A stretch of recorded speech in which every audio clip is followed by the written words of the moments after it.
Let's take a look at the process for creating a PDF with Kofax Power PDF.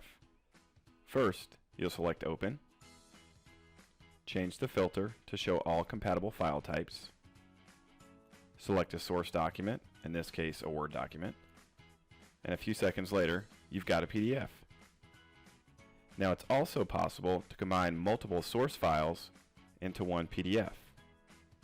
We'll select Combine Files, we'll click Add, and then select Multiple Source Files. Click Open, and then we'll save that file, and a few seconds later we've got a new PDF. It's just that easy.